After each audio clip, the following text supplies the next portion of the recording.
नमस्कार मेरी प्यारी YouTube की लॉयल फैमिली, मैं हूं मिस्टर एक्स और आज के पॉडकास्ट में आपके लिए एक ज़बरदस्त, बहुत रियल इंसिडेंट पर आधारित कहानी लेकर के आ चुका हूं। इस हादसे को सुनते समय आपके शरीर में भी डर की सिहरन दौड़ सकती है। तो ये घटना राजस्थान के एक छोटे से गांव रोहिड़ा में 80 के दशक में घटी एक खौफनाक सत्य घटना है और हमें यह घटना शेयर की है उसी गांव के रहने वाले एक बुजुर्ग आदमी ने, जिसने यह सभी घटनाएं अपनी आंखों के सामने होती हुई देखी है। और आज तो उन बुजुर्ग की उम्र काफी ज्यादा हो गई है, लेकिन उस जमाने में वो जवान हुआ करते थे। आज भी वो उस घटना को याद करते हैं तो उनकी आंखों के आगे अंधेरा छा जाता है। आज इस घटना को करीब 40 से 45 साल हो चुके हैं, लेकिन उस वक्त जो कुछ हुआ था उसकी दहशत आज भी लोगों के दिलों में जिंदा है। आज भी जब गांव के बुजुर्ग जब उस घटना का जिक्र करते हैं तो सुनने वालों के रोंगटे खड़े हो जाते हैं। ये कहानी है स्वरूप कंवर नाम की एक गर्भवती महिला की, जो अनजाने में 7 डाकिनियों के साए में फंस जाती है। इन डाकिनियों की ताकत इतनी भयानक होती है कि वो धीरे धीरे स्वरूप की जिंदगी और उसकी आत्मा पर हावी होने लगती है। स्वरूप की जिंदगी खुशहाल थी, लेकिन एक छोटी सी गलती उसकी और उसके परिवार की खुशियों को मातम में बदल देती है। तो कहानी को शुरू करें उससे पहले आपसे यही कहूँगा कि हम आपके लिए इतनी मेहनत से कमाल की स्टोरीज लेकर आते हैं, लेकिन काफ़ी लोग अभी तक भी हमारी फैमिली के मेंबर नहीं बनी है। तो चैनल को सब्सक्राइब करके इस रिश्ते की गांठ को मजबूत कर लीजिए, ताकि हर रोज़ आपको बेहतरीन से बेहतरीन कहानियाँ मैं दे सकूं। और हाँ, जितने भी लोग कहानी सुन रहे हैं वो अपना प्यारा सा कमेंट ज़रूर कर दें। तो चलिए स्टोरी को शुरू करते हैं। बात उन दिनों की है जब न मोबाइल हुआ करता था, न टीवी हर घर में। पूरे गांव में शायद 2-4 घर ही ऐसे थे जिनमें टीवी होता था। जिनके घर में टीवी होता उनके घर के बाहर हर शाम लोगों की भीड़ जमा हो जाती, जैसे कोई मेला लगा हो। लोग दूर दूर से आकर टीवी पर एक ही चैनल देखते और बड़े उत्साह के साथ उसे एंजॉय करते। उस समय का जीवन बहुत ही सादा और शांत था। न कोई भागदौड़, न बेवजह का तनाव। हर किसी के पास समय था अपने लिए, अपनों के लिए। गांव के लोग सुबह सुबह उठकर अपने खेतों में काम करने जाते और शाम होते ही एक दूसरे के घरों में बैठकर हंसी मजाक गपशप करते। किसी के पास समय की कमी नहीं थी। दिन भर की मेहनत के बाद रात होते ही सब अपने अपने घरों में तारे गिनते हुए सो जाते। सर्दियों में अलाव जलाकर उसके पास बैठना, गर्मियों में छत पर लेटकर खुले आसमान को देखना, बस यही खुशियों की परिभाषा थी उस दौर में। लेकिन इस सादगी भरी जिंदगी के पीछे गांवों में कुछ अनकही कहानियां भी छिपी रहती थीं। अंधेरा होते ही गांवों में डर और अजीब सी बेचैनी फैलने लगती थी। कई बार गांव वालों को अजीब घटनाओं का सामना करना पड़ता जो इंसान के समझ से परे थीं। जंगल, सुनसान रास्ते और पुराने कुएं अक्सर लोगों को डराते थे। गांव के बड़े बुजुर्गों की माने तो उस समय का जीवन जितना सरल दिखता था उतना ही रहस्यमयी भी था। इन्हीं रहस्यों में से एक था वो भयानक हादसा जिसने गांव की एक औरत स्वरूप कंवर की जिंदगी को बदल कर रख दिया था। वो नवरात्रि का समय था जब एक दिन शाम को स्वरूप कंवर अकेले नदी की तरफ गई थी। उस एक पल ने उसके पूरे परिवार की खुशियां छीन ली। गांव की शांति में छिपी उस डरावनी सच्चाई का सामना स्वरूप कंवर ने किया था, जो आज भी गांव वालों के दिलों में बसी हुई है। बस उसी दिन से गांव की वो सादगी और शांति जैसे छिन सी गई। उस खौफनाक घटना के बाद लोगों ने अंधेरे में घर से बाहर निकलना बंद कर दिया और गांव का माहौल हमेशा के लिए बदल गया। ये कहानी उसी दौर की एक प्रेग्नेंट औरत की है जिसका नाम स्वरूप कंवर था। स्वरूप कंवर राजपूत जाति से बिलोंग करती थी। उसकी उम्र तकरीबन 25-30 साल के आसपास रही होगी उस वक्त जब उसके साथ वो भयानक हादसा हुआ। वो नवरात्रि का वक्त था जब पहली बार स्वरूप कंवर का उस खौफ से आमना सामना हुआ था। उसके बाद स्वरूप कंवर की पूरी जिंदगी ही उस हादसे की बदौलत पूरी तरह बदल गई।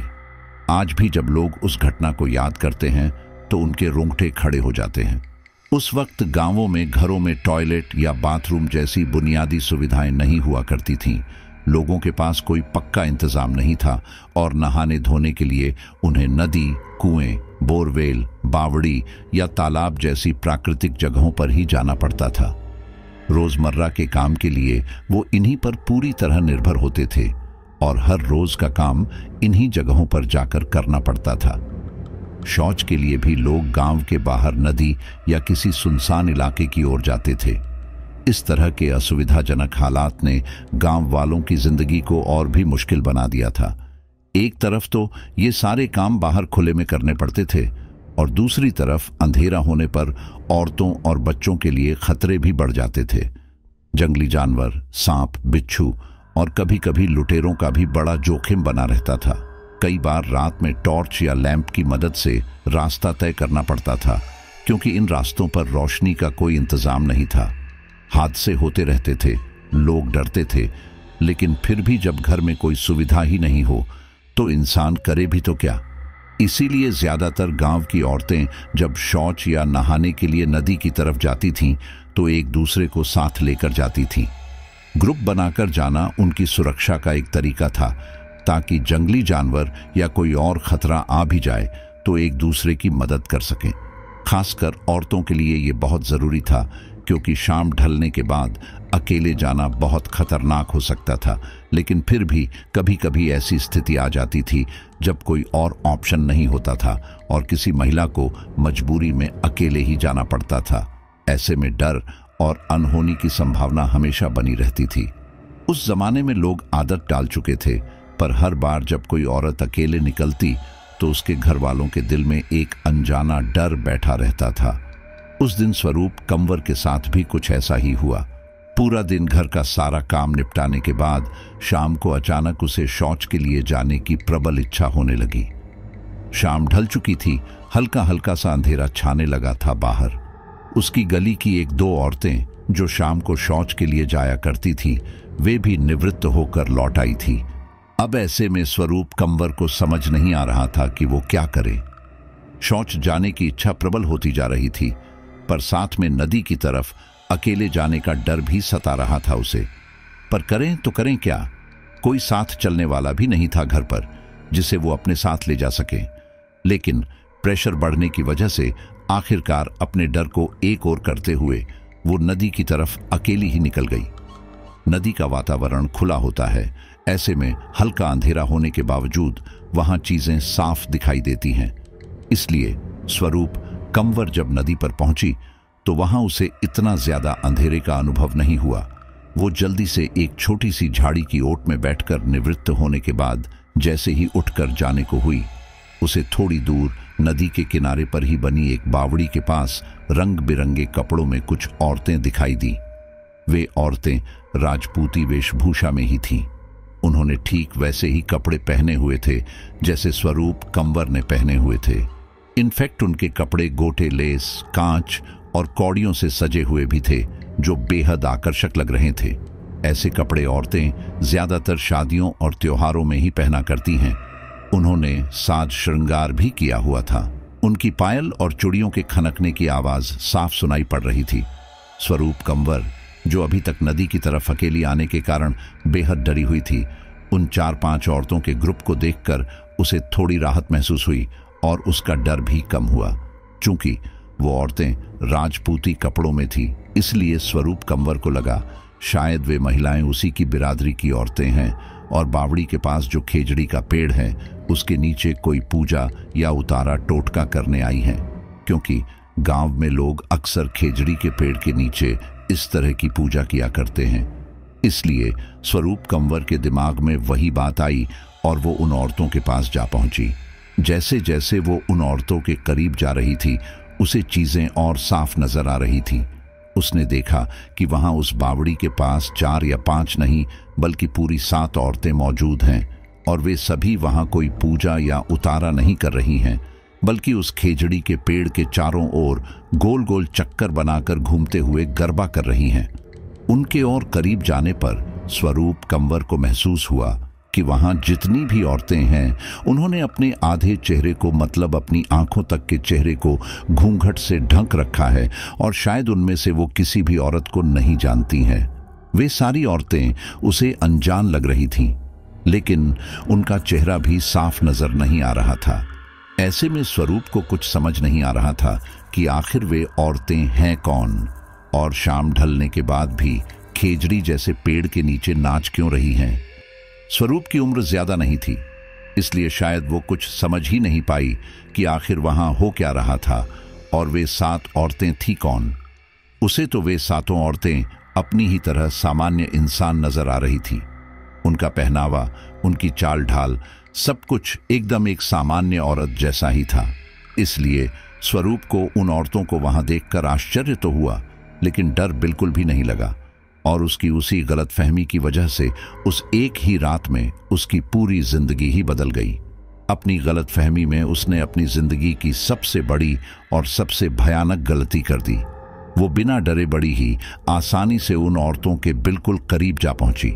उसे अपने इतना नजदीक आया देख वे 7 औरतें गरबा करते करते अचानक से रुक गई और घूंघट की ही ओट से स्वरूप की ओर देखने लगी। उन औरतों को अपनी तरफ देखते देख स्वरूप उनकी ओर देखते हुए बोली, तुम सब कौन हो और यहां क्या कर रही हो? उसकी बात सुनकर वे औरतें कुछ देर यूं ही खामोश खड़ी रहीं।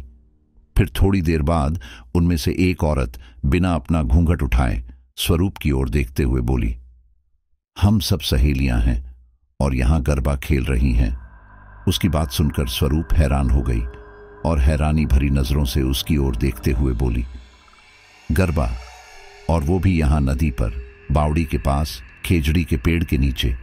शायद तुम लोग इस गांव में नई आई हो, मेहमान हो शायद किसी के यहां, पर गरबा तो तुम्हारे गांव में भी होता ही होगा ना।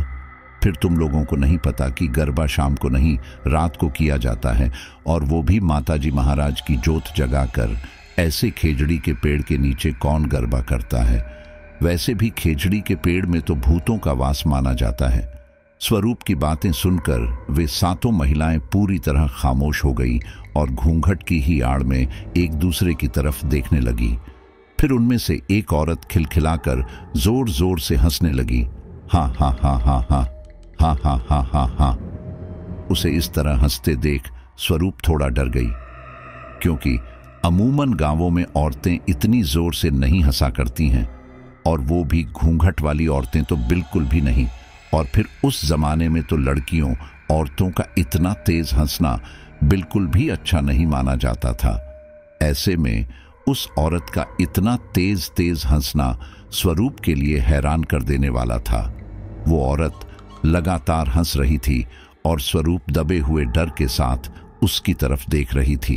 कुछ देर वो औरत यूं ही हंसती रही और फिर स्वरूप की तरफ देखते हुए बोली, भूत, हाँ हाँ हाँ हाँ हाँ। कहते हुए एक बार फिर वो हंस पड़ी। उसकी हंसी अब स्वरूप को चुभ रही थी, इसलिए उसे अब ज्यादा उन औरतों के मुंह लगने से अच्छा वहां से चले जाना ही लगा। लेकिन उसे जाते देखकर उन 7 औरतों में से एक दूसरी औरत उसे रोकते हुए बोली, तुम कहां जा रही हो? आओ यहां आकर हमारे साथ गरबा खेलो। उसकी बात सुनते ही स्वरूप बोली, अरे नहीं, तुम लोग ही खेलो यहां पर गरबा। भला ये भी कोई गरबा करने की जगह है? मैं तो रात को गांव में गरबा पांडाल में ही जाकर गरबा खेलूंगी। तुम खेलो यहां, मुझे अब घर जाना है। अंधेरा गहरा हो चुका है, रात का खाना भी बनाना है। मेरी सलाह मानो, अब तुम लोग भी घर चली जाओ। रात को वहां आ जाना, गांव में साथ में गरबा करेंगे। उसकी बात सुनकर दूसरी औरतें खामोश हो गईं। उनकी निगाहें घूंघट के पीछे से चमक रही थीं, जैसे किसी गहरे राज को छिपा रही हों। एक औरत ने फिर हंसते हुए कहा, घर जाने की इतनी जल्दी क्यों है? रात तो अभी बाकी है। आओ, थोड़ा वक्त और हमारे साथ बिताओ। यहां आकर देखो कितना मजा आएगा। स्वरूप का दिल अब तेजी से धड़कने लगा था। उसे उनकी बातों में कुछ अजीब लग रहा था।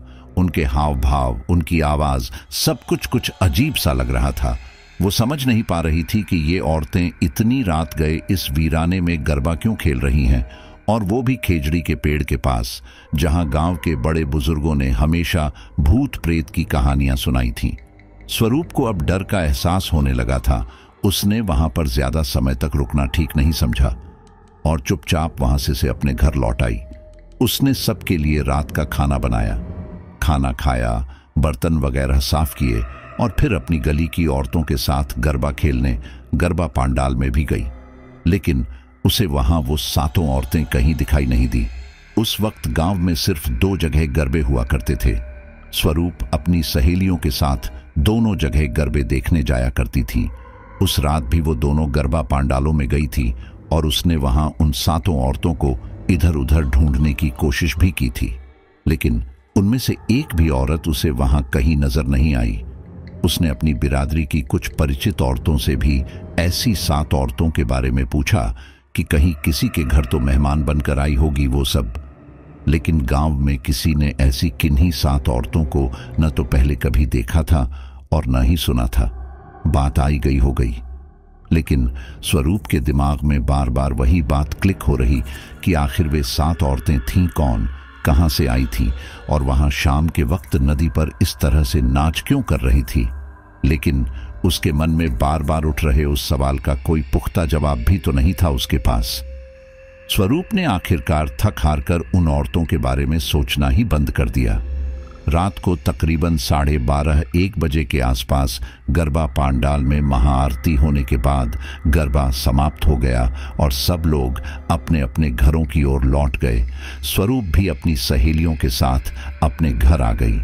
आधी रात बीत चुकी थी और गरबा खेलने के कारण वो बेहद थक भी गई, इसलिए गरबा पांडाल से लौटते ही घर आकर सो गई। अब तक सब कुछ बिल्कुल ठीक था, सामान्य था, लेकिन जैसे ही उसकी नींद गहरी हो गई, उस वक्त शायद 2:30-3 बजे का वक्त रहा होगा। नींद में ही स्वरूप को महसूस हुआ कि उसके पैरों के पास कोई तो बैठा है। ये एक भयानक सपना था जिसे देखकर स्वरूप का बदन डर के मारे सपने में ही कांपने लगा। लेकिन उसकी नींद गहरी थी, इसलिए अब भी उसकी आंख नहीं खुली थी। नींद टूटी नहीं थी उसकी, लेकिन अगले ही पल सपने में उसे किसी के अपने सीने पर बैठे होने का दबाव महसूस हुआ और साथ ही लगा जैसे उसकी खाट के आसपास चारों तरफ कुछ लोग खड़े हैं, लेकिन उनके चेहरे धुंधले हैं। वो साफ देख नहीं पा रही थी कि उसके आसपास कौन खड़ा है। स्वरूप का सपना इतना ज्यादा रियल और खौफनाक था कि नवंबर की ठंडी रात में भी उसका शरीर पसीने से भीग चुका था। उसका दिल तेजी से धड़क रहा था और वो डर के मारे कांप रही थी। उसे इस बात का एहसास था कि ये सिर्फ सपना नहीं था, कुछ अजीब और असल था जो उसके साथ हो रहा था। डर के मारे उसकी नींद तो टूट गई, लेकिन उसकी हिम्मत नहीं हो रही थी कि वो अपनी आंखें खोले और आसपास देखे। उसे लग रहा था कि अगर उसने आंखें खोली तो वो कुछ ऐसा देख लेगी जिसे देखकर शायद वो खुद को संभाल न सके। वो चुपचाप बिस्तर पर पड़ी रही, जैसे अभी भी गहरी नींद में हो, लेकिन अंदर ही अंदर वो जाग चुकी थी। उसकी सांसें तेज हो रही थीं और उसका दिल ऐसे धड़क रहा था मानो किसी पल फट पड़ेगा। उसे साफ महसूस हो रहा था कि कमरे में वो अकेली नहीं है, कोई उसके पास है, उसकी तरफ देख रहा है। उसके शरीर का हर रोंगटा खड़ा हो चुका था, लेकिन वो हिलने की हिम्मत नहीं कर पा रही थी। फिर अचानक उसे अपने पैरों के पास कुछ हरकत महसूस हुई। किसी ने धीरे धीरे उसके पैरों को छूना शुरू कर दिया।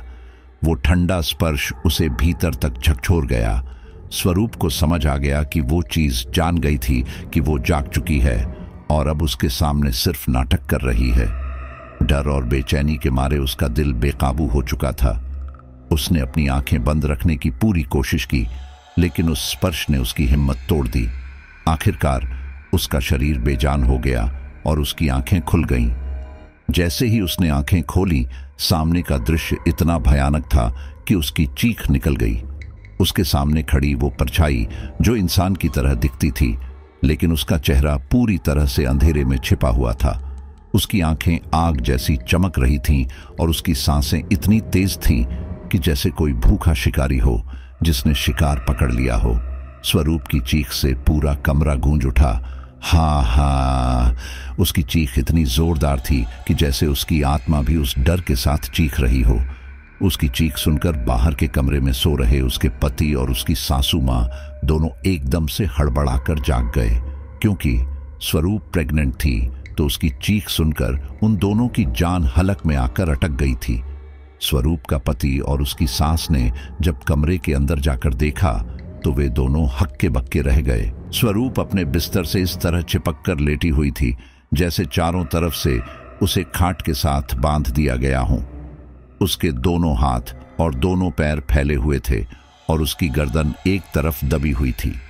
वो चाहकर भी अपनी गर्दन नहीं उठा पा रही थी।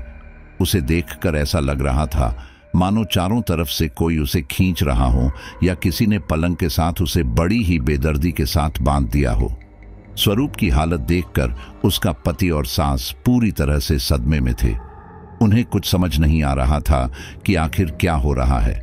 सब कुछ अचानक और अजीब तरीके से हुआ था और स्वरूप की तबीयत इतनी तेजी से बिगड़ती जा रही थी कि वो दोनों डर से सन्न रह गए थे। स्वरूप के चेहरे पर ऐसा खौफ था जैसे उसने कुछ बेहद भयानक देख लिया हो। वो बिस्तर पर पड़ी जोर जोर से चीख रही थी। उसकी आवाज में इतना दर्द और डर था कि उसके पति और सास को भी बेचैनी होने लगी। छोड़ दो मुझे, वो बार बार चीख रही थी जैसे कोई उसे खींच रहा हो, जैसे कोई अदृश्य शक्ति उसे पकड़कर ले जाने की कोशिश कर रही हो। उसकी चीखें पूरे घर में गूंज रही थीं और उसकी सास और पति को समझ नहीं आ रहा था कि क्या करे। वो चिल्ला रही थी, मैं नहीं आऊंगी, नहीं आऊंगी तुम्हारे साथ, छोड़ दो मुझे। हा हा हा हा। स्वरूप की आंखें बंद थीं और उसका शरीर बार बार झटके खा रहा था जैसे कोई उसे जबरन खींच रहा हो और वो तड़पते हुए अपने हाथ पैर बेतरतीबी से हिला रही थी।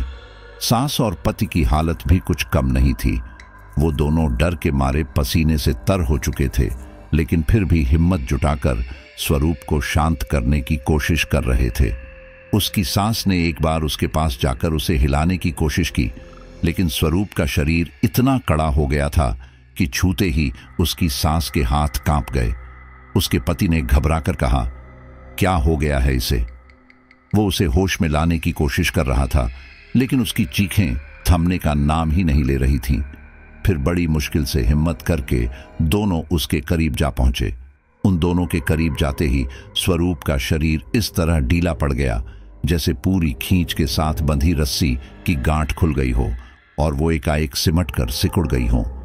ठीक उसी तरह से स्वरूप के तन बदन की सारी जकड़न एक साथ एक ही झटके में चली गई, लेकिन वो अब भी बड़बड़ा रही थी जैसे किसी से मिन्नतें कर रही हो कि उसे छोड़ दिया जाए। उसका शरीर थकावट से निढाल हो चुका था। जैसे ही स्वरूप का शरीर उस जकड़न से, उस खींचतान से मुक्त हुआ, वो तुरंत अपने बिस्तर पर उठ बैठी और बदहवास होकर इधर उधर देखने लगी जैसे किसी चीज को ढूंढ रही हो। ऐसे में स्वरूप के पति ने उसे झकझोर कर शांत करते हुए उससे पूछा, स्वरूप, स्वरूप, क्या हो गया है तुझे? इतनी रात गए क्यों जोर जोर से चीख और चिल्ला रही है, और ये इधर उधर देखकर क्या ढूंढ रही हैं? उसकी बात सुनते ही डरी सहमी स्वरूप बदहवास होकर बोली, वो आई थी, वो मुझे अपने साथ ले जाना चाहती हैं, मुझे खींच रही थी, मेरा गला भी दबाया। कहते हुए वो रो पड़ी। उसकी ये बात उसके पति और सास दोनों को हैरान कर रही थी। ऐसे में उसकी सास उससे पूछते हुए बोली, क्या बोल रही है तू बींदनी? अरे कौन आई थी, कौन ले जा रही है थने? जरूर तूने कोई सपनों देख्यो हैं। उसका पति भी अपनी मां की बात में सहमति जताते हुए बोला, हां, कौन आई थी? अरे हम दोनों तो बाहर ही सो रहे थे, फिर कोई अंदर कैसे आ सकता है? आखिर घर में आने का रास्ता तो एक ही है ना, तो अगर अंदर कोई आता तो तुझसे पहले तो वो हमको मिलता ना। ये कहते हुए उसका पति थोड़ा मुस्कुराया। उन दोनों की बात सुनकर स्वरूप को थोड़ा गुस्सा आ गया और वो गुस्से में थोड़ा तनते हुए बोली, मैं इतनी पागल और डरपोक भी नहीं हूं कि एक सपने और हकीकत में फर्क न समझ सकूं। वो यहां आई थी और वो एक या दो जनी नहीं है, पूरी 7 है, 7।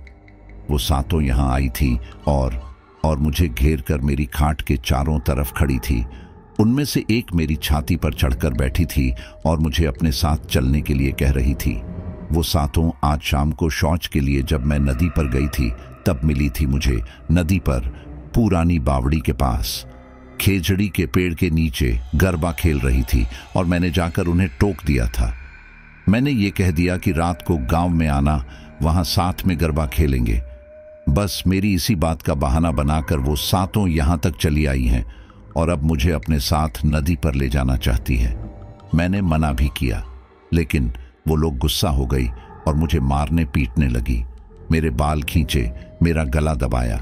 वो मुझे अपने साथ ले जाना चाहती है और कह रही थी कि आज नहीं तो कल हर हालत में वो मुझे यहां से अपने साथ ले ही जाएंगी।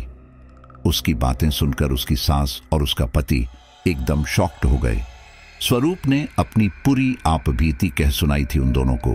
अब वो दोनों ये समझ नहीं पा रहे थे कि जो कुछ भी स्वरूप ने कहा वो सच है या उसका कोई वहम।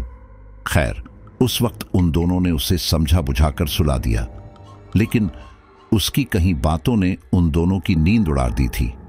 स्वरूप की कही एक एक बात उनके कानों में गूंज रही थी और मन में किसी न किसी अनहोनी के होने की आशंका भी खाई जा रही थी उन दोनों को, क्योंकि उस दौर में लोग ऐसी चीजों में बहुत ज्यादा विश्वास करते थे। इसलिए स्वरूप की कही हर एक बात ने उसके पति और उसकी सास को डरा दिया था। दूसरे दिन सुबह सब कुछ बिल्कुल नॉर्मल रहा। स्वरूप ने अपने डेली रूटीन के हिसाब से सारे काम किए। उसे ठीक ठाक काम करते देख उसके पति और सास को थोड़ा इत्मीनान हुआ। उन्हें लगा शायद स्वरूप ने रात को जो कुछ भी देखा वो सब बस उसका वहम था या फिर कोई बुरा सपना। यही सोचकर उन लोगों ने उस बात को भुला दिया। इस बीच स्वरूप ने भी इस बात को ज्यादा तवज्जो न देते हुए बुरा सपना समझकर भुला दिया, क्योंकि रात को हुए उस इंसिडेंट के बाद पूरे दिन भर में उसके साथ कहीं कुछ भी नहीं हुआ था। उस रात भी रोज की तरह खाना वगैरह खाकर वो अपनी सहेलियों के साथ गरबा देखने गई। सबसे अच्छी तरह मिली, खूब गरबा भी खेला और हंसी खुशी वापस अपने घर लौट आई। आज भी थकान के मारे बिस्तर पर पड़ते ही उसे नींद आ गई और वो गहरी नींद में सो गई। फिर वही रात के 2:30-3 बजे के आसपास उसे अपने कमरे में किसी की फुसफुसाहट सी सुनाई देने लगी और उसके अचेतन मन में दबे हुए डर की वजह से उसकी नींद खुल गई। नींद खुलने के साथ जैसे ही उसने अपनी आंखें खोली, डर के मारे उसकी आंखें फटी की फटी रह गई। आज भी वो 7 औरतें उसके पलंग के चारों तरफ उसे घेर कर खड़ी थीं, जिन्हें देखकर स्वरूप बेहद डर गई और इससे पहले कि वो कुछ कर पाती, उनमें से एक घूंघट वाली औरत उछलकर सीधे उसकी छाती पर चढ़ बैठी। उस भारी और अचानक हरकत ने स्वरूप को अंदर तक हिला दिया। उसने चीख मार दी, इतनी जोर से कि उसकी आवाज पूरे घर में गूंज गई। चीख सुनते ही स्वरूप का पति और सास बुरी तरह घबरा गए। उनके मन में तुरंत खौफ समा गया कि फिर कुछ भयानक हो रहा है।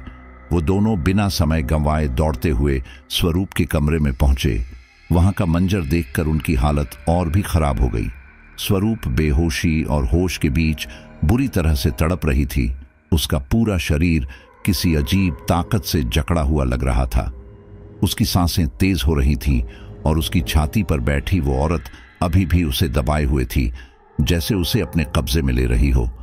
उसे उस हालत में देखकर उसका पति और सास समझ गए कि हो न हो जो कुछ भी स्वरूप ने बीती रात उन्हें बताया था वो सब सच है। वो आज भी ठीक वैसे ही चिल्ला रही थी, चीख रही थी, खुद को किसी से छुड़ाने की भरसक कोशिश कर रही थी। ऐसे में उसके पति और सास ने बिना वक्त गंवाए तुरंत उसके पास जाकर उसे संभाला, लेकिन जैसे ही उसने उसे छूने की कोशिश की, उसके हाथ अचानक पीछे हट गए। ऐसा लगा जैसे किसी अदृश्य शक्ति ने उसे रोक लिया हो। अचानक स्वरूप का शरीर एक झटके से ऊपर उछला और वो जोर से चिल्लाई, जैसे किसी अदृश्य शक्ति ने उसे जकड़ रखा हो। उसकी चीख इतनी तीखी थी कि उसके पति और सास दोनों के पैर जड़ हो गए और अचानक फिर स्वरूप का अकड़ा हुआ शरीर नरम पड़ गया और वो शांत हो गई। लेकिन इस बार शांत होने के बाद से ही उसके शरीर से कंपकंपी छूटने लगी और एकदम से उसका शरीर भयंकर बुखार की चपेट में आ गया। एक ही पल में वो सुलगते हुए अंगारे की भांति तपने लगी। उसके पति और सास को अब पूरी तरह से इस बात पर यकीन हो गया था कि स्वरूप के साथ जरूर कुछ न कुछ गलत तो हुआ है। अब जो हुआ है उससे कैसे बचा जाए, उन दोनों ने पूरी रात बस यही सोचते हुए बीता दी। दूसरे दिन स्वरूप का पति उसे हॉस्पिटल ले गया। गांव के ही सरकारी अस्पताल में डॉक्टर ने जब स्वरूप को चेक किया तो हाई फीवर के चलते उन्होंने उसे वहीं एडमिट कर दिया। स्वरूप की वो रात हॉस्पिटल में ही गुजरी। उसकी सास और उसका पति वहीं वार्ड में उसके पलंग के पास दरी बिछाकर सो रहे थे। उन्हें लगा शायद हॉस्पिटल में इतने लोगों के बीच में स्वरूप के साथ फिर से ऐसा कुछ नहीं होगा। लेकिन उनकी ये सोच तब गलत साबित हुई जब दवाइयों के गहरे नशे के बावजूद रात को 2:30-3 बजे के आसपास स्वरूप इतने सारे मरीजों के बीच में जोर जोर से चीखने चिल्लाने लगी, छोड़ दो मुझे, छोड़ दो मुझे, मैं नहीं आऊंगी तुम्हारे साथ, मैं नहीं आऊंगी, हाँ नहीं आऊंगी।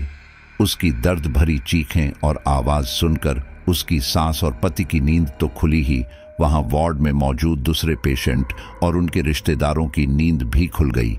उस रात स्वरूप को उस हालत में वहां मौजूद हर एक शख्स ने देखा, यहां तक कि खुद डॉक्टर ने भी। लेकिन वे भी नहीं बता पाए कि आखिर उसके साथ हो क्या रहा है। स्वरूप हॉस्पिटल में पूरे 5 दिन एडमिट रही, बट उसकी सेहत में कोई सुधार नहीं हो रहा था। हॉस्पिटल में पूरे 5 दिन बीत गए, लेकिन उसकी हालत में कोई सुधार नहीं हुआ। उसके शरीर ने जैसे जवाब देना शुरू कर दिया था। उन 5 दिनों में उसका वजन अचानक 5.5 किलो तक कम हो गया था। वो जो पहले एक स्वस्थ और सुंदर महिला थी, अब उसकी हालत ऐसी हो गई थी कि लोग उसे पहचान नहीं पा रहे थे। उसकी आंखों में पहले की चमक खो चुकी थी और आंखों के नीचे गहरे काले घेरे पड़ चुके थे। उसकी त्वचा फीकी और रूखी हो गई थी, जैसे उसके शरीर से सारी जान निकल गई हो। वो जो कभी हंसती मुस्कुराती औरत थी, अचानक ही इन 5 दिनों में सूख कर कांटा हो गई थी। इसी बीच नवरात्रि की अष्टमी तिथि को गांव के राजराजेश्वरी मंदिर में यज्ञ का आयोजन किया गया। ये यज्ञ हर साल नवरात्रि की अष्टमी तिथि मतलब दुर्गा अष्टमी के दिन गांव में माता के मंदिर में किया जाता है। शाम को हवन में पूर्णाहुति लगने के बाद लोग हवन के दर्शनों हेतु मंदिर जाते हैं। हर साल स्वरूप भी अपनी सास के साथ मंदिर जाकर हवन के दर्शन किया करती थी, बट इस वर्ष वो हॉस्पिटल में पड़ी जिंदगी और मौत के बीच झुल रही थी। दिन ब दिन उसकी सेहत गिरती ही जा रही थी। ऐसे में उसकी सास अकेले ही हवन के दर्शनों के लिए राजराजेश्वरी माता के मंदिर जा पहुंची और वहां जाकर उन्होंने अपनी बहू की अच्छी सेहत के लिए प्रार्थना की। साथ ही वहां से हवन की धुनी से थोड़ी भभूत लेकर वो हॉस्पिटल आई। उन्होंने वो भभूत अपनी बहू के माथे और गर्भ पर लगाई। अब इसे चमत्कार कहें या संयोग विभूति के माथे और गर्भ पर लगते ही स्वरूप का अंगारों सा तपता बदन शीतल हो गया। उसका 104-105 डिग्री चढ़ा हुआ बुखार पलक झपकते ही गायब हो गया। उस रात पूरी रात स्वरूप आराम से सोई। पूरी रात कुछ नहीं हुआ। उसके पति और सास भी इतने दिनों बाद उस रात इत्मीनान से सोए। उसके पति और सास को अब पूरी तरह इतने दिनों बाद जब पहली बार स्वरूप पूरी रात आराम से सोई तो उसके पति और सास को लगा जैसे जो बला थी तो टल गई। अब स्वरूप ठीक हैं। डॉक्टर ने भी आकर उसका चेकअप किया। उसका बुखार पूरी तरह से उतर चुका था, इसलिए उसे हॉस्पिटल से रिलीफ कर दिया गया। स्वरूप अब वापस अपने घर आ गई। घर में भी उसकी वो रात बड़ी आराम से कटी। उस रात उसकी सास उसी के साथ उसके कमरे में सोई थी ताकि उसे किसी तरह की कोई तकलीफ ना हो। उन्हें और उनके बेटे दोनों को अब ये डर सकता रहा था कि कहीं स्वरूप के साथ फिर से वो खौफनाक घटना न घट जाए, लेकिन आज उनका ये डर सही साबित नहीं हुआ। उस रात घर पर भी स्वरूप के साथ कुछ भी ऐसा वैसा घटित नहीं हुआ। पूरी रात वो आराम से सोई। ये सब देखकर उसका पति और सास दोनों ने राहत की सांस ली। खुद स्वरूप 2 रातों से आराम से सो रही थी। उसके साथ कुछ भी गलत नहीं हो रहा था, इसलिए वो भी खुश थी। इन 2 रातों में ही उसकी सेहत में काफी सुधार दिखने लगा था। अगले दिन सुबह जब वो उठी तो पहले से काफी बेहतर महसूस हो रहा था उसे। इसीलिए धीरे धीरे उसने घर का सारा काम करना शुरू किया। नहा धोकर फ्रेश हो गई। उसकी आस पड़ोस की औरतें भी उससे मिलने घर आईं। उसकी सेहत में हुए इस आकस्मिक सुधार को देखकर सभी बेहद खुश थे, लेकिन उन्हें नहीं पता था कि वास्तव में स्वरूप पर जिन बुरी बलाओं का साया था, वे सब बस माता के हवन की उस भस्म के कारण उसके करीब नहीं आ पा रही थी। लेकिन जब स्वरूप ने स्नान कर लिया तो उसके माथे और गर्भ पर लगी भस्म पानी के साथ बह गई। अब उन शैतानी शक्तियों का रास्ता फिर से साफ हो गया था, जिसका प्रभाव उन्होंने उसी रात दिखा दिया था। उस रात भी स्वरूप की सास उसी के साथ उसके कमरे में सोई थी। बावजूद इसके उस रात उसी वक्त वहीं 2:30-3 बजे के आसपास स्वरूप की नींद अचानक खुल गई। उस रात उसे कुछ दिखा तो नहीं, पर शायद वो खुद अपने होश में ही नहीं थी। नींद खुलने के साथ ही वो अपने बिस्तर से उठी और दरवाजे की ओर चल दी। बिना पलक झपकाए, बिना कुछ आवाज किए उसने धीरे से अपने कमरे का दरवाजा खोला, लेकिन दरवाजा जाम होने के कारण थोड़ी आवाज के साथ खुला, जिससे स्वरूप की सांस की नींद खुल गई। जब उसकी सांस की नींद खुली तो उसने देखा स्वरूप अपने बिस्तर पर नहीं है, वो बाहर जा रही है। उसे बाहर जाते देख उन्होंने पीछे से उसे आवाज भी लगाई, लेकिन उस वक्त स्वरूप तो अपने होश में ही नहीं थी, इसलिए उनकी बात को अनसुना करते हुए वो अपने कमरे से निकलकर सीढ़ियों की तरफ बढ़ी। उसे बाहर जाते देख उसकी सास भी उसे आवाज देकर रोकने की कोशिश करते हुए उसके पीछे पीछे बाहर आई, लेकिन स्वरूप ने उनकी बात नहीं सुनी। वो तो बस नाक की सीधी में बिना पलक झपकाए सीधे सीढ़ियों पर चढ़े जा रही थी। ऐसे में उसकी सास ने अपने बेटे को झकझोर कर जगाया। राम सिंह उठ, देख देख, वो तेरी बींदनी कहाँ जा रही है। अपनी मां के झकझोरने पर राम सिंह की नींद खुली और वो अपनी मां की तरफ देखते हुए बोला, क्या हुआ मासा, अब क्या हुआ स्वरूप को। उसकी बात सुनकर उसकी मां तुरंत रिएक्ट करते हुए बोली, अरे वो देख, सीढ़ियां चढ़कर पता नहीं कहां जा रही हैं। इस हालत में सीढ़ियां चढ़ना उसके लिए ठीक नहीं है, कहीं पैर वैर फिसल गया तो अनहोनी हो जाएगी। उनकी बात सुनते ही राम सिंह घबराया और तुरंत सीढ़ियों की तरफ भागा, लेकिन जब तक वो स्वरूप तक पहुंचता वो सीढ़ियां चढ़कर छत पर जा पहुंची थी। ऐसे में वो तुरंत उसके पीछे छत पर भागा। उसकी मां भी धीरे धीरे सीढ़ियां चढ़कर ऊपर पहुंची तो देखा कि उसकी बहू छत की सेफ्टी दीवार पर चल रही है। राम सिंह ने भागकर तुरंत फुर्ती के साथ उसे उस पतली सी सेफ्टी दीवार से खींचकर नीचे उतार दिया।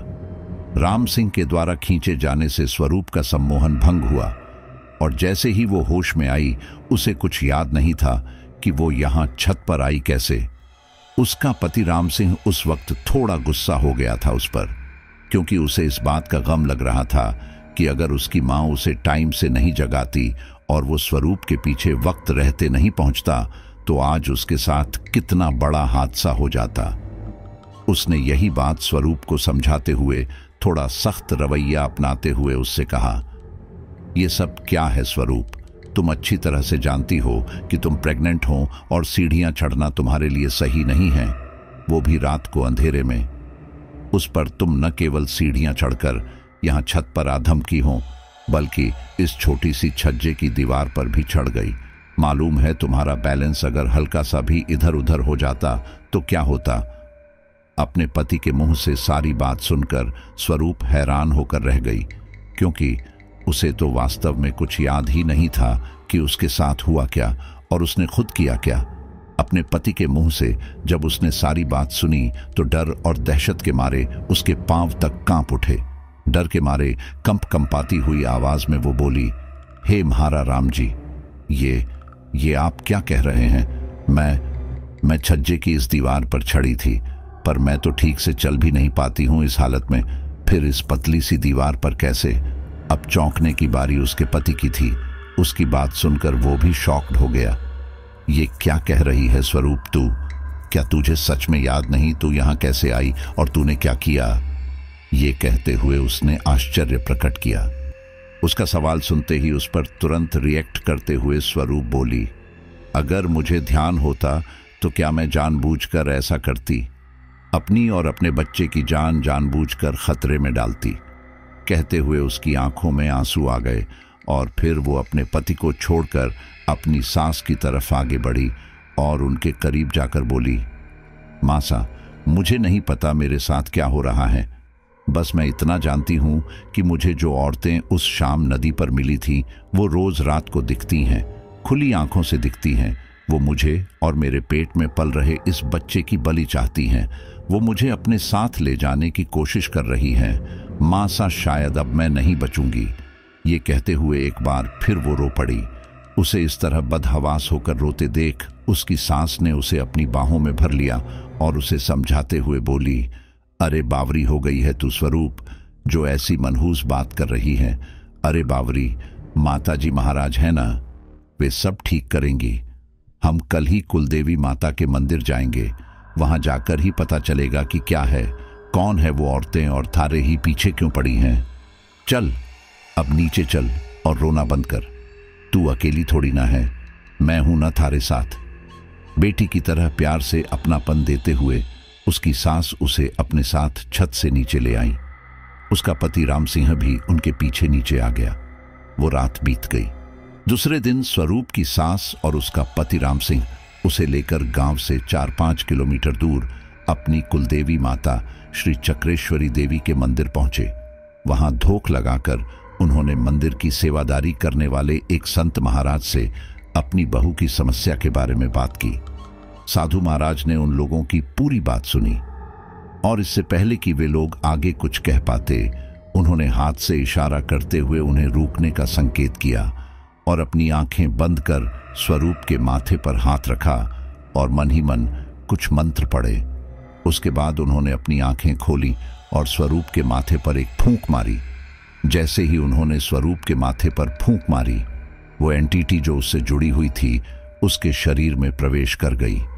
जैसे ही वो नेगेटिव एनर्जी उसके शरीर में उतरी, स्वरूप दहाड़े मारकर जोर जोर से हंसने लगी। अपने बाल बिखेरकर अपनी गर्दन जोर जोर से हवा में घुमाने लगी। फिर उन साधु महाराज की ओर देखते हुए उन्हें ललकारते हुए बोली, तू निकालेगा हमें, तू बचाएगा इसे हमसे।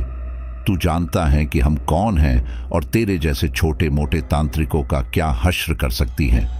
अरे मूर्ख, बड़े से बड़े तांत्रिक और सिद्ध साधु भी हमारे रास्ते में आने से कतराते हैं और तू हमारे साथ खिलवाड़ करेगा। मैं कहती हूं भाग जा, हमारे रास्ते में आने की कोशिश मत कर, वरना अंजाम अच्छा नहीं होगा तेरा। चीखते चिल्लाते हुए स्वरूप के शरीर से वो अनदेखी शक्तियां बोली। उस वक्त स्वरूप के शरीर से अलग अलग औरतों को अलग अलग लहजे में बोलते हुए साफ सुना जा सकता था। उसके अंदर से आने वाली अलग अलग औरतों की अलग अलग आवाजें सुनकर उसकी सास और उसका पति तो बेहद घबरा गए थे। अब उन्हें यह समझ आ रहा था कि इतने दिनों से स्वरूप किस भयानक डर और दहशत से गुजर रही थी। वहीं दूसरी ओर साधु महाराज बिना घबराए एक बार फिर अपनी आंखें मूंद कर मन ही मन कुछ मंत्र जाप करने के बाद स्वरूप के माथे पर फूंक देते हैं। ऐसे में स्वरूप के शरीर में बैठी वो शैतानी ताकतें चीत्कार उठती हैं और गुस्से से भड़क जाती हैं, लेकिन इस बार उसके मुंह से किसी के बोलने की कोई आवाज नहीं आती है। ऐसे में साधु महाराज एक बार फिर अपनी आंखें मूंद कर मन ही मन कुछ मंत्र पढ़ते हैं और फिर दोबारा स्वरूप के माथे पर फूंक देते हैं, लेकिन इस बार भी सब कुछ जस का तस रहता है। उल्टा इस बार वो शैतानी शक्तियां जो स्वरूप के शरीर के अंदर थी, वो शैतानी ताकतें साधु महाराज के साथ खिलवाड़ करते हुए चीखने चिल्लाने की बजाय जोर जोर से हंसने लगती हैं। उनकी ये हरकत देखकर स्वरूप के पति और सास डर के मारे थर-थर कांप रहे थे। न तो उनसे स्वरूप की वो हालत देखी जा रही थी कि जब भी उन एंटिटीज के प्रभाव से कुछ देर के लिए वो मुक्त होती तो जोर जोर से रोती, खुद को बचाने की गुहार लगाती और दूसरे ही पल वो शैतानी ताकतें उस पर फिर से हावी हो जाती। तब वही स्वरूप जोर जोर से हंसती, यहां तक कि अब तो उसने जोर जोर से अपने हाथों से मुट्ठी बनाकर अपने ही गर्भ पर वार करना शुरू कर दिया था। वो शैतानी शक्तियां उस पर इस कदर हावी हो गई थी कि स्वरूप का खुद पर कंट्रोल ही नहीं रहा था। ऐसे में उसका पति लगभग रोते हुए रूंधे हुए कंठ से हाथ जोड़कर साधु महाराज की ओर देखते हुए बोला, मेरी पत्नी और मेरे होने वाले बच्चे को बचा लो महाराज, बचा लो इन दोनों को, वरना ये चुड़ैलें मार डालेगी इन्हें। उसकी बात सुनकर स्वरूप के अंदर बसी वो शैतानी ताकत नाराज हो गई और जोर से चिल्लाते हुए तेज आवाज में बोली, चुड़ैल नहीं है हम, तू चुड़ैल कहकर हमारा अपमान कर रहा है। अरे मूर्ख, हजारों चुड़ैलें हमारे सामने एक तिनके के बराबर हैं। हम डाकिनियां हैं, डाकिनियां। और हम नहीं आई थी तेरी पत्नी के पीछे, वो खुद आई थी हमारे पास हमें टोकने। हम तो खेजड़ी के चारों तरफ नृत्य करते हुए माता की साधना कर रही थी, लेकिन इसने बीच में आकर हमें टोककर हमारी आराधना को भंग कर दिया और हमें अपने साथ चलने का, गांव में आने का निमंत्रण दिया। उसके कहने पर ही हम उसके साथ आई हैं और अब हर हाल में उसे चुड़ैल बनाकर अपने साथ ले जाएंगी। बड़ी ही गुस्से से भरी कड़क और क्रूर आवाज में स्वरूप के अंदर बैठी डाकिनी ने कहा, कोई कुछ नहीं कर पाएगा, कोई नहीं रोक सकता हमें, कोई भी नहीं, समझा? साधु महाराज अब तक वो एंटिटी हैं, क्या यही जानने की कोशिश कर रहे थे और वो शक्ति उनके साथ खिलवाड़ कर रही थी। लेकिन जैसे ही स्वरूप के पति ने उन्हें चुड़ैल कहा, उन शक्तियों से वो शब्द बर्दाश्त नहीं हुआ और गुस्से में उन्होंने खुद ही बता दिया कि वे कौन हैं और कैसे आई हैं। जब साधु महाराज की मकसद पूरा हो गया तो वे उन डाकिनी शक्तियों को ललकारते हुए बोले, बेशक तुम डाकिनियों को कोई ताकत, कोई तांत्रिक अपना मकसद पूरा करने से नहीं रोक सकता, लेकिन एक शक्ति है जिसके आगे न तो तुम्हारी चलेगी और न ही तुम्हारे जैसी किसी भयंकर नकारात्मक ऊर्जा की। उसके सामने न तो तुम लोग कुछ हो, न ही कोई ब्रह्म राक्षस, न ही कोई वैताल या अग्नि वैताल जैसी महाभयंकर प्रेत शक्तियां, क्योंकि वो शक्ति तुम जैसी कोटि कोटि करोड़ों शक्तियों की स्वामिनी है, स्वयं ऊर्जा है, महाऊर्जा, परमेश्वरी ब्रह्मांड की समस्त शक्तियों की शक्ति, आदि शक्ति, महाशक्ति है। मैं उन्हीं परमेश्वरी माता श्री चक्रेश्वरी देवी की आन देता हूं, तुम इसी पल इस लड़की के शरीर को छोड़ दो। कहते हुए उन्होंने अपने कमंडल में रखे जल को अपनी अंजुली में लेकर कुछ मंत्र पढ़े और वो जल स्वरूप के शरीर पर छिड़का, जिससे वे डाकिनियां शांत हो गईं और स्वरूप के ही शरीर के अंदर से बोली, हम डाकिनियां भी माता की भक्त होती हैं, इसलिए हम इस लड़की के शरीर को छोड़कर चली जाएगी, लेकिन अगर इसने किसी भी तरह से अगर हमें वापस आने का न्योता दिया तो हम इसे नहीं छोड़ेंगी। इसे हर वक्त मां भगवती के मंत्र कवच युक्त मौली को अपने हाथ पर बांधकर रखना होगा। जब तक ये गर्भवती हैं तब तक उसे इस कवच के सुरक्षा चक्र में रहना होगा।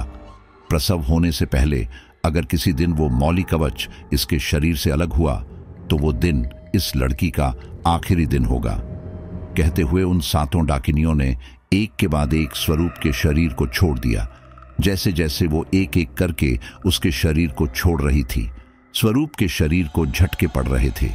वो जमीन से 2-2 फीट की ऊंचाई तक उछलकर गिर रही थी और ये सब देखकर उसका पति और उसकी सास घबरा रहे थे, क्योंकि वो प्रेग्नेंट थी और इस तरह इतना ऊपर उछल उछल कर गिरना उसके लिए जानलेवा साबित हो सकता था। इसलिए स्वरूप की सास उन साधु महाराज के सामने हाथ जोड़ते हुए बोली, महाराज, जिस तरह से ये डाकिनियां मेरी बहू के शरीर से निकल रही हैं, उस तरह से तो उछलकर जमीन पर गिरने से उसकी और उसके गर्भ में पल रहे बच्चे दोनों की जान को खतरा है। महाराज, इस तरह से तो बच्चा उसके पेट में ही मर जाएगा और जहर फैलने से मेरी बहू की जान भी जा सकती है महाराज। स्वरूप की सास की बात सुनकर साधु महाराज उसे सांत्वना देते हुए बोले, तुम लोगों को इसकी चिंता करने की कोई जरूरत नहीं है। तुम्हारी बहू के शरीर पर जिनका साया है वो डाकिनियां हैं, और डाकिनियों ने एक बार जो कह दिया सो कह दिया, वो उस बात से कभी पलटेंगी नहीं। इसलिए तुम्हारी बहू का शरीर कितना भी उछले पड़े, उसे और उसके बच्चे का बाल भी बांका नहीं हो सकता। पर हां, याद रहे, डाकिनियां तो अपना दिया वचन नहीं छोड़ेंगी, लेकिन अगर तुम्हारी बहू ने वचन भंग किया और किसी भी कारण से वो मौली का धागा प्रसव से पहले उसके शरीर से अलग हुआ, तो फिर मैं तो क्या, कोई उसे नहीं बचा पाएगा।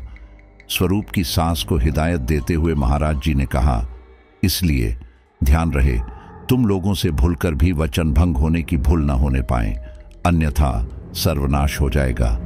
उनकी बात सुनते ही स्वरूप की सास हाथ जोड़कर बड़े ही गंभीर शब्दों में बोली, नहीं नहीं महाराज, हम भूलकर भी ऐसी भूल नहीं करेंगे। हम माता जी महाराज के नाम की मौली अपनी बहू के शरीर से हरगिज दूर नहीं करेंगे। एक एक करके स्वरूप के जिस्म से सातों डाकिनियां निकल गई और वो निढाल होकर जमीन पर गिर गई। उसे अचेत होकर जमीन पर गिरते देख उसकी सास और उसके पति ने उसे संभाला। उस वक्त वो बेहोश पड़ी थी, इसलिए उसे संभालते हुए वहीं मंदिर परिसर में लिटा दिया और उसके चेहरे पर अभिमंत्रित जल का छिड़काव किया, जिससे उसकी खोई हुई चेतना लौट आई। लेकिन अपने सिर पर हाथ रखकर बाबा जी द्वारा मंत्र फूंके जाने के बाद क्या हुआ, कैसे हुआ, उसे कुछ याद नहीं था। लेकिन अब वो ठीक थी और पहले की बजाय उसका शरीर भी हल्का पड़ गया था। उसे ऐसा फील हो रहा था जैसे उसके शरीर से बहुत सारा बोझ उतर गया हो। साधु महाराज ने अभिमंत्रित मौली का धागा स्वरूप की कलाई पर बांध दिया और किसी भी परिस्थिति में उसे अपने शरीर से अलग न करने की सलाह दी। वे लोग माता रानी की कृपा से ठीक होकर अपने घर लौट आए, लेकिन जो कुछ भी हुआ स्वरूप उससे अनजान थी, इसलिए उसे अब भी डर लग रहा था। जैसे जैसे दिन ढल रहा था उसका डर भी बस बढ़ता जा रहा था। उस पूरी रात स्वरूप ने उसी डर के साथ फाइट करते हुए गुजारी, लेकिन सच में उस रात स्वरूप के साथ कुछ भी ऐसा वैसा भयानक नहीं हुआ जिससे उसके मन को थोड़ी तसल्ली मिली। दूसरे दिन सुबह उठकर स्वरूप ने पहले की ही तरह अपने सारे निपटाए। आज उसका शरीर बिल्कुल फ्री था। उसे ऐसे लग रहा था मानो उसके कंधे पर रखा सारा बोझ एक साथ उतर गया हो। वो दिन भी गुजर गया और रात हुई। रात होने के साथ ही स्वरूप और उसके घर वालों, उसके पति और उसकी सास का डर भी बढ़ रहा था। ऐसा नहीं था कि साधु महाराज के कथन पर विश्वास नहीं था उन्हें, पर डर की इंतहा इतनी थी कि बारंबार उन लोगों के समक्ष वे दृश्य सजीव हो रहे थे जो उन डाकिनियों के खौफ के साए में गुजारे थे उन तीनों ने। खैर, डर और दहशत के साए में उन तीनों की वो रात भी गुजर गई। उस रात भी कुछ नहीं हुआ। ऐसे में अब धीरे धीरे उन तीनों का डर कम होने लगा। उन तीनों के दिलो दिमाग से उस खौफ की याद धुंधली पड़ने लगी। इसी बीच पूरा 1 महीना गुजर गया। स्वरूप को अब कोई परेशानी नहीं हो रही थी। उसकी डिलीवरी के दिन भी नजदीक आ रहे थे। घर में खुशी का माहौल था, क्योंकि उस दिन स्वरूप की गोद भराई की रस्म अदा की जा रही थी। उसके मायके वाले डिलीवरी के लिए उसे लेने आए हुए थे। सारी चीजें अच्छी चल रही थी। स्वरूप को उसके घर वालों ने दुल्हन की तरह सजा दिया था, लेकिन इसी साज श्रृंगार के बीच न जाने कैसे स्वरूप की कलाई में बंधा वो रक्षा सूत्र पता नहीं कैसे टूटकर गिर गया। हाथों में पहने छुड़े के कारण स्वरूप का ध्यान भी इस बात पर नहीं गया कि उसके हाथ से छुटकर रक्षा सूत्र कहीं गिर गया है। बस इसी एक गलती ने स्वरूप और उसके परिवार की सारी खुशियों को एक ही झटके में मातम में बदल दिया। जैसे ही स्वरूप की कलाई पर बांधा वो रक्षा सूत्र उसके शरीर से अलग हुआ, वो 7 डाकिनियां एक साथ उस पर सवार हो गई। उसकी कलाई से खून की हल्की धारा बहने लगी थी और इस खून ने डाकिनियों को और भी ताकतवर बना दिया। और देखते ही देखते अचानक जोरदार चीत्कार के साथ स्वरूप ने सीढ़ियों की तरफ दौड़ लगा दी। उसके पति ने चीखते हुए कहा, स्वरूप रुक जा। लेकिन उसकी आवाज जैसे स्वरूप तक पहुंच ही नहीं रही थी। वो पूरी तरह उन डाकिनियों के कब्जे में थी। सीढ़ियों पर चढ़ते चढ़ते उसने एक बार भी पीछे मुड़कर नहीं देखा। उसकी सास और पति ने उसे रोकने की पूरी कोशिश की, लेकिन वो बहुत तेज गति से भाग रही थी। हर कोई इस माहौल को देखकर शॉक्ड हो गया था कि स्वरूप की तो अभी डिलीवरी होने वाली है। आखिर वो उतनी तेजी से भाग कैसे सकती है। जैसे ही स्वरूप छत पर पहुंची, वो एक पल के लिए रुकी और फिर बिना किसी झिझक के छत की मुंडेर से कूद गई। उसकी कूदते ही एक जोरदार चीख गूंज उठी जो पूरे गांव में सुनाई दी। उसने अपने ही घर की छत से कूदकर अपनी जान दे दी। ये दृश्य जिसने भी देखा, डर और दहशत के मारे उसके तो होश ही उड़ गए। नीचे गिरने के साथ ही एक जोरदार धमाका हुआ, जैसे उसकी आत्मा के साथ साथ उसका शरीर भी टूट गया हो। उसकी सास और पति भागते हुए नीचे पहुंचे, लेकिन जो उन्होंने देखा वो किसी इंसान के सहन करने लायक नहीं था। स्वरूप की आंखें अब भी खुली थीं। उसकी टेढ़ी मुड़ी हुई हालत, टूटी हुई हड्डियां और उसके शरीर से निकलते खून की नदियां पूरे आंगन को रक्त रंजित कर रही थीं। लेकिन सबसे भयानक बात यह थी कि स्वरूप के होंठ अब भी हिल रहे थे, जैसे वो कुछ कहना चाह रही हो। उसकी आंखों में वो 7 डाकिनियां अब भी दिखाई दे रही थीं, लेकिन उसने अंतिम शब्द जो कहे वो खून जमा देने वाले थे। अब मैं भी उन्हीं में से एक हूं। आखिर आज वो मुझे अपने साथ ले ही गई। क्योंकि वो प्रेग्नेंट थी तो उसका बच्चा उसके गर्भ में ही मर गया और स्वरूप ने दर्द से तड़प तड़प कर अपनी जान दे दी। स्वरूप की मौत के बाद से गांव का माहौल पूरी तरह बदल चुका था। उसका घर जो कभी खुशियों से गूंजता था अब श्मशान जैसा सन्नाटा ओढ़े हुए था। स्वरूप की आत्महत्या ने गांव वालों को स्तब्ध कर दिया था, लेकिन जो सबसे भयानक था वो उसकी मौत के बाद शुरू हुआ। हर रोज आधी रातों को लोग उसके घर से अजीब अजीब आवाजें सुनने लगे। घर के दरवाजे और खिड़कियां अपने आप खुलते बंद होते थे और कभी कभी वहां से किसी औरत की दबी दबी चीखें सुनाई देती, मानो कोई मदद के लिए पुकार रहा हो। गांव के लोग धीरे धीरे उस घर से दूरी बनाने लगे। जो भी उस घर के पास से गुजरता उसे लगता कि कोई उसे घूर रहा है। हवा में किसी की मौजूदगी महसूस होती थी। लेकिन सबसे डरावनी बात यह थी कि कई गांव वालों ने स्वरूप की परछाई को छत पर चलते देखा था। वो बार बार उसी जगह जाती जहां से उसने कूदकर अपनी जान दी थी। उसकी परछाई अजीब तरीके से झूलती, जैसे वो बार बार अपनी मौत को जी रही हो। उसका पति भी इन सब से अछूता नहीं था। वो भी दिन प्रतिदिन खौफ के साए में जी रहा था। जिसे प्रकार की चीजें स्वरूप के साथ रात को 2-3 बजे के बीच हुआ करती थी, वही चीजें राम सिंह के साथ भी होने लगी थी। हर रोज रात को 2-3 बजे के आसपास उसे अपनी पत्नी दिखाई देती और कहती कि चलो, तुम्हें मेरे साथ चलना होगा, और उसके साथ श्रृंगार की हुई 7 औरतें भी दिखाई देती थीं। राम सिंह अब काफी ज्यादा परेशान हो चुका था।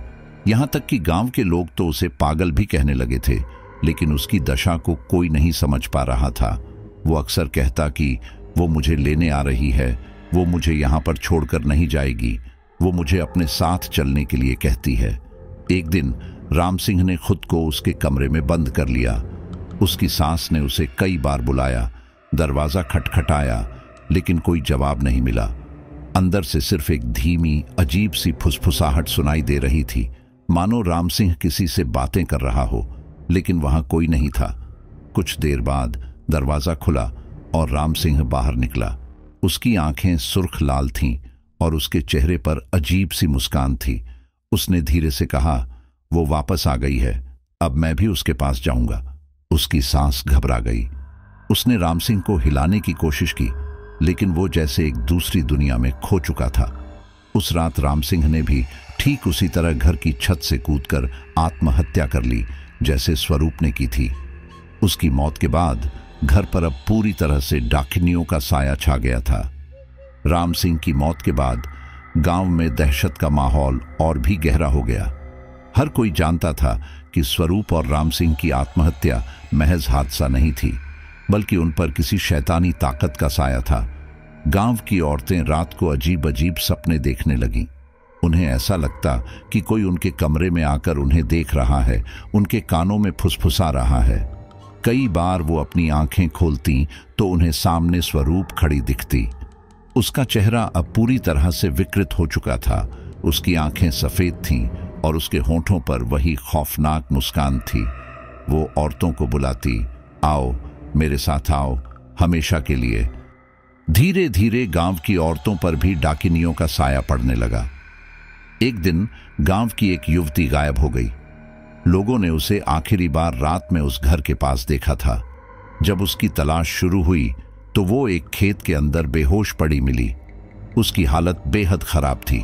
उसकी आंखों में खून उतर आया था और उसकी पूरी कलाई पर काले निशान थे, जैसे किसी ने उसे कसकर पकड़ रखा हो। जब उसे होश आया तो उसने कांपते हुए बताया, स्वरूप, वो मुझे बुला रही थी। उसने कहा कि मैं उसके साथ चलूं। मैंने मना किया, लेकिन फिर वो हंसी, और उसके बाद क्या हुआ मुझे कुछ नहीं पता, और पता नहीं वो डाकिनी मुझे जिंदा क्यों छोड़ गई। डाकिनियों के दिनों दिन बढ़ते प्रकोप से अब गांव वाले काफी परेशान हो गए थे। आखिरकार गांव के कुछ पुराने बुजुर्गों ने बताया कि इसका समाधान एक सिद्ध प्राप्त किए हुए संत ही कर सकते हैं। किसी साधारण तांत्रिक के यह डाकनियां वश में नहीं आने वाली हैं। गांव के बुजुर्गों ने बताया कि एक ही शख्स है जो इस दुष्ट शक्ति का सामना कर सकता है। वो थे अघोर महात्मा शिवानंद।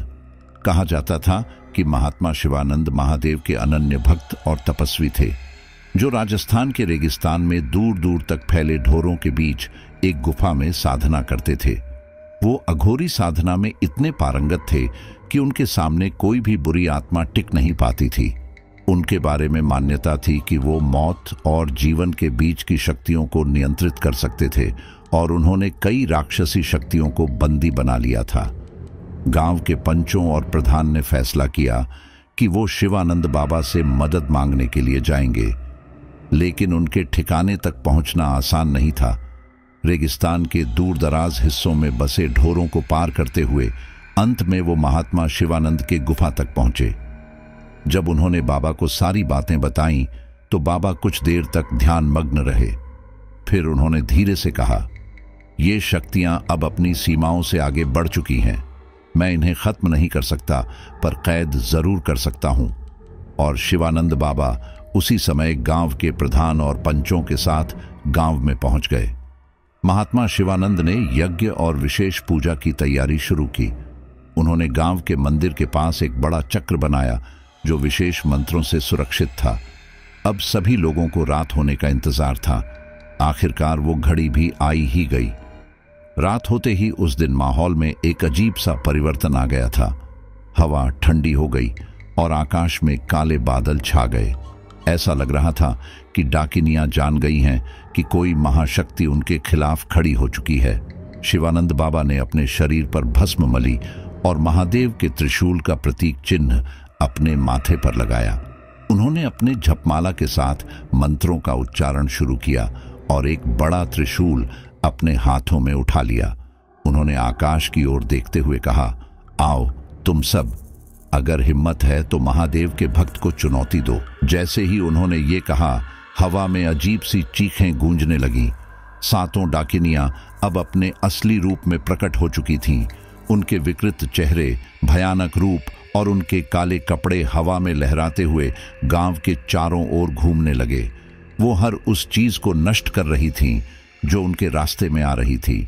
उन्होंने सीधे शिवानंद बाबा की ओर हमला किया, लेकिन बाबा के चारों ओर बने मंत्र चक्र की वजह से वो पास नहीं आ पा रही थीं।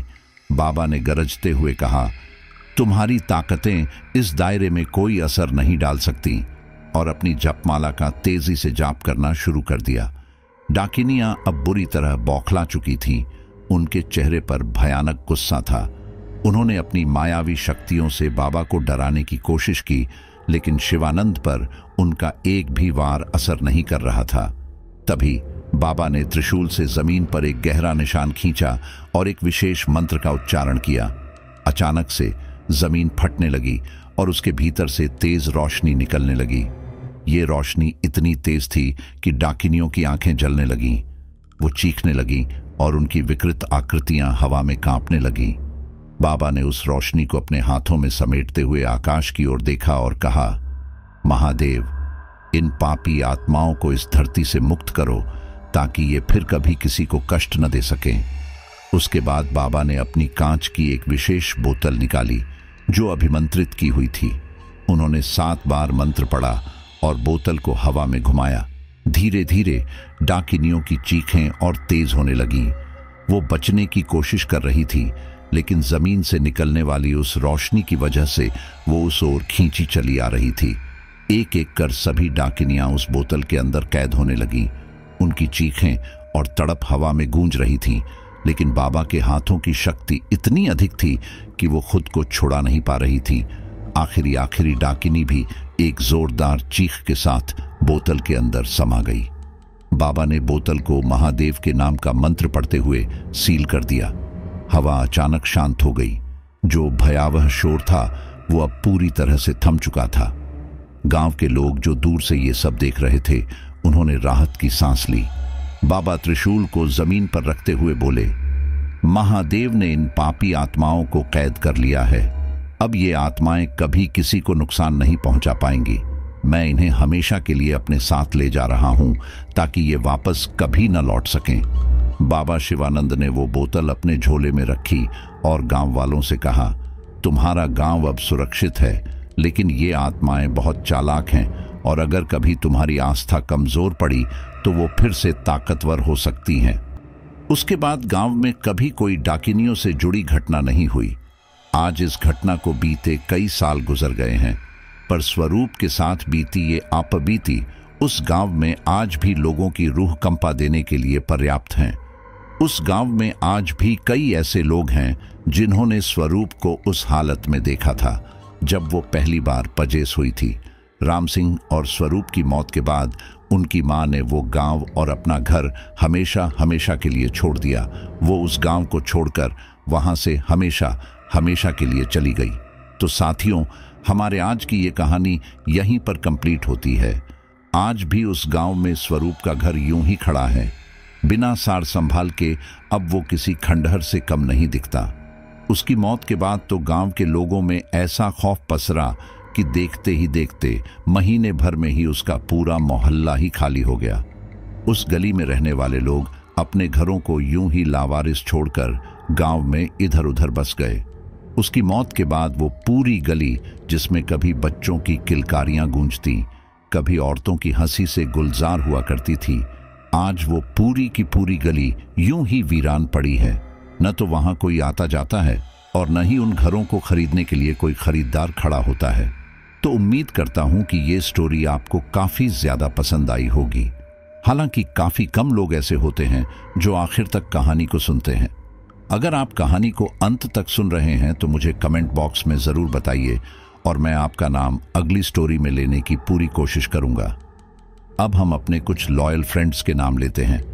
रिंकू कुमारी, अविनाश, निरंजन, विपिन सिंह, पवन शर्मा जयपुर, गिरीश सूरत, अंगद चौहान यूपी, शिवाजी पाटिल महाराष्ट्र, ब्रजेंद्र सिंह बेंगलुरु, अनीस अंसारी बरेली, जस्मीन रोकी दुबई, ऋतु कानपुर, विशाल सिंह सूरत। सभी का बहुत बहुत धन्यवाद। मिलते हैं अगली स्टोरी पर।